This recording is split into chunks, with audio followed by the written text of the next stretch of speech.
field, and what can they take away from that experience going into this week? Well, I think you take away it's a game one experience. So, just live tackling, I think is a big part of college football now when you get those game one experiences. But for the most part, I think we had 49 snaps, did a really good job on third down. Tackling was solid. I think overall it was a solid performance.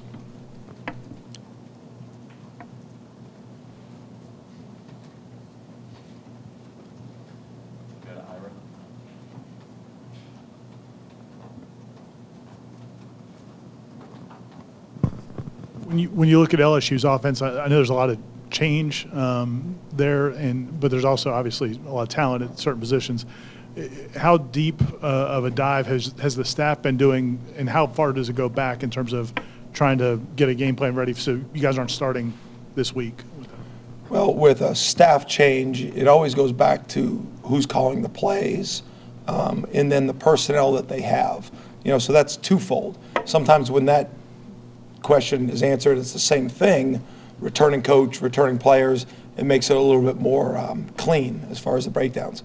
When those are different, that's when it becomes a little bit more of you got to be smart on what information you're using. So I think no matter what personnel is, the play caller, his personality, his organizational structure of how he calls games, does things, like you're always taking that. So there's a history of that you're going to put in play. And then the players he has. And that's not all LSU. That could be transfers, could be incoming freshmen. So those are the puzzle pieces that you have to put together. And that's why, you need to get that work started in the summer. And there's some history there too. And, we've coached against this staff in different pieces, in different ways, and some of the players as well. So, there's some history there, which helps. But it's definitely, there's a bigger folder up there when it says LSU 2022.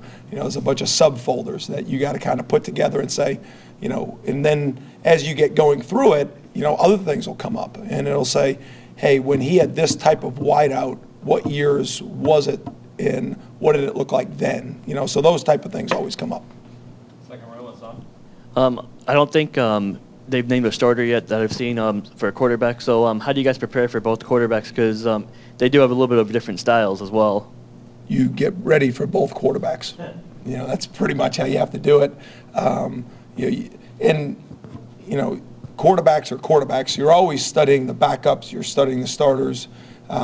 It's just these guys are a little bit, they just haven't, there's a chance that could be a starter that hasn't played in LSU uniform, but there's enough film out there you can get a good sense of who people are, and you try to put that person to another quarterback in the system before, and you try to piece that together. Brendan? The play of Tatum Bethune, could you just kind of break down what you saw from him, and then linebackers in general, please? Yeah, I thought Tatum did a nice job. He flashed. We show cut-ups on Sunday. Sometimes we show make a play cut up of just guys, in their one-on-ones, and Tatum had a nice play, and he brings a good energy. Tatum was exactly the way I thought he would be on game day, and I was proud of him. Thought he did a nice job. Definitely brings something to us. I think we rolled some of those linebackers through a little bit. I think for the most part, I thought they played well together and they led the defense for the most part. I thought they did a nice job Saturday night.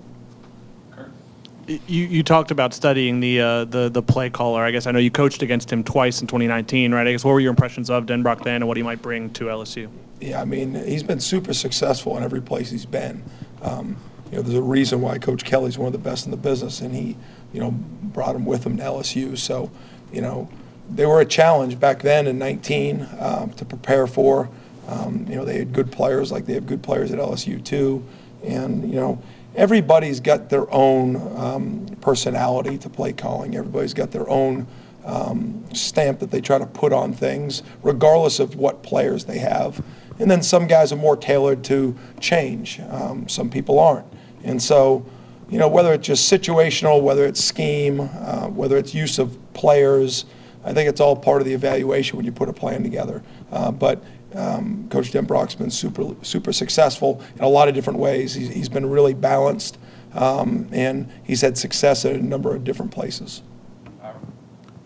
You had several other transfers besides Tatum that played for the first time in games. Did you learn anything new about either Greedy or any of those other guys that Jared, first time seeing them in a game? Yeah, I don't think we learned anything new. I think there were some opportunities out there for all the different players that were out there, and I came out of that game pretty much with the same information on our defense and the same information on the players. Obviously, there were some things that guys flashed in really good ways. Sometimes there were some things that we got to correct, but I think we came out of that game verifying a lot of our thoughts on the group that we have out there and the rotations. Brendan? How valuable, I stole this question, I guess. How valuable was it to have freshmen like Azaria Thomas, Daniel Lyons get 20 or so snaps to be able to play a lot? What kind of information can you gather from that? Yeah, it's a good question, Chris. I think very valuable, right? And in those games, it's always, and I tell the coaches, whatever your plan is, just stick to it when it comes to rotations, especially when you're in games like that and it starts to get, away from the opponent pretty quick. And, we tried to stick to a rotation. Then at one point, I kind of let them know what plan B is from now. What is the rotation when you start moving guys around in games like that? But I thought our guys, the ability to keep focused. What I loved about it was on the sidelines, in the last play of the game when SRA comes up and makes a tackle with Omar Graham, and how excited our guys got when Rodney Hill scored. To see our sideline get excited. That shows you something about your football team. The other one that you mentioned was Daniel Lyons. Daniel played really well. There's a reason, you can empty your bench in games like that, but what we did is the guys that deserve to get in the game, we try to get them in the game, and because they've earned the right to do it. And playing out there on that field is special, and when you get an opportunity to do it regardless of the score, it was good to see some of those young guys take advantage of it. Duquesne got rid of the ball quickly, kind of neutralizing some of the pass rush results, but how did those guys on the front porch do as far as creating pressure and doing their job against the run game? Even the first third down, I think we put the quarterback down. I think Jared walked the tackle back into him, and Derek got the edge and kind of got a piece of him too. So, we came free on a couple stunts, but there weren't many opportunities. They were 1 of 10 on third down, and the one they got was a short yardage flat route that we busted. But I thought our guys up front did a nice job. We're a 4-man rush team, and our guys did a nice job creating rushes when they needed to, and I was happy with the up front performance.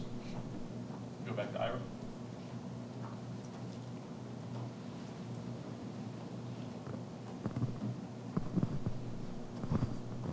When you the safeties, obviously Jamie has a reputation, but it seemed like seemed like he made it very active, made a lot of plays. Has he changed any? Is he a different player at all than he was a year ago? Has he developed, even though he was first team All ACC last year? Yeah, he's better right now than he was when he finished the season. He's playing more tight to his frame. You see that one pass breakup he made on the crossing route towards their sideline in space, and just the violence that he got the ball out. And then when we played him at dime, he had a one-on-one player on their sideline on a third down, and he's a lot more calm in coverage. He is an accelerator, he is a violent mover, but just getting him in really good position, and when he's at the top of the play, things slow down for him right now. And so I thought he did a nice job with that. He's always been good when he sees the ball and running and tackling and running the alley, but the coverage stuff I think he's really made a lot of strides with. We had him in on one blitz Saturday night too. That was planned for him. So just finding different ways to get your good players in action. Aslan? After the game on Saturday, Coach Norvell sounded pretty confident about Duke's availability for this coming week. Just, I guess, how confident are you in his effectiveness, and how vital will he be considering, LSU's weapons on the perimeter? Yeah, if we put him out there, Duke will be ready. He was out there last night moving around, and Duke did everything he could to play in that game. It hurt him, but I told him, you go, you try to get ready, and it's going to be my decision, not yours. And I think that helps him, feel like he doesn't need to do above and beyond. And I trust Duke. He works extremely hard in that training room, on the practice field. he's very reliable, and I know he'll give everything he can to be out there this coming up Sunday. Aslan, last one. Just could you share kind of your thoughts at first glance of guys like Kayshon Boutte and Malik Neighbors is a guy that they've talked about having a really good camp. Jack Besh is a guy, true freshman, caught 40 passes. Just their receiving core as a whole. Yeah, super talented. Boutte is, I mean, I say this with all respect. I mean, he's a tailback when he catches the ball. You know, he cuts, he makes people miss. You know, he runs the daylight. You know, he's got really strong hands. But to see him explode through tacklers, you know, was impressive for a wide receiver. You know, and he's taken short balls and making them into long runs. He's taken distance balls and got in the end zone. He's caught contested catches. You know, really good player. Okay, thanks, Coach. Thank you. Thanks, guys. See you guys.